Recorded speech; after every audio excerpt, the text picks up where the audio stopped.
Hello, my name's Ingrid Albion. I work with the Parks and Wildlife, and you've just arrived at one of the best places in the world to see platypus in the wild. Yeah, when platypus were first discovered, people didn't know what they were. They thought they were a hoax.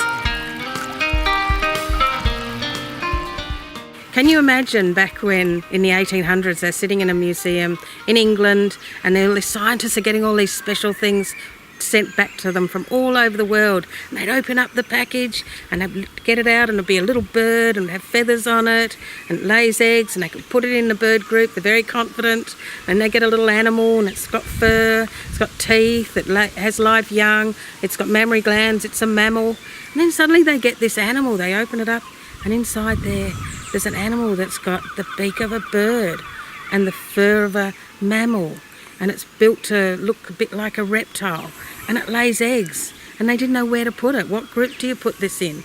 It's a little bit of all these different things. And they actually started searching this animal and looking at it to try and find where the stitching was, because they were convinced someone's just stitched a bird's beak to a mammal's body, and they couldn't be convinced that it was a real animal.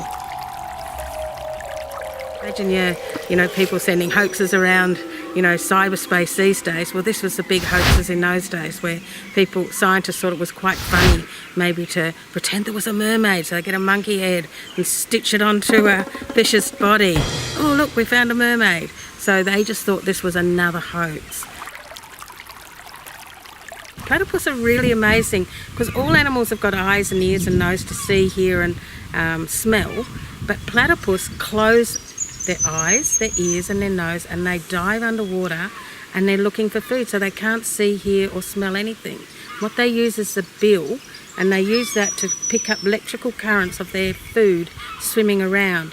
So in total darkness, imagine if you couldn't see anything, hear anything, you're swimming around and you're finding food and catching it just by its movement. And that's what their bill does.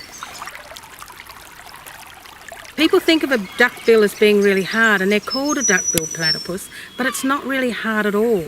It's a sensory organ. In fact, if you feel your earlobe, it feels exactly the same feeling as that. It's very soft, and that's what they use to find their food under the water.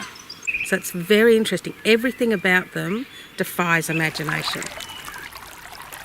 They're related to other mammals. They belong to the mammal group, but because they're egg-laying, then there's not many in that group. The only other type of egg-laying mammal is the echidnas, the short and the long-beaked echidnas.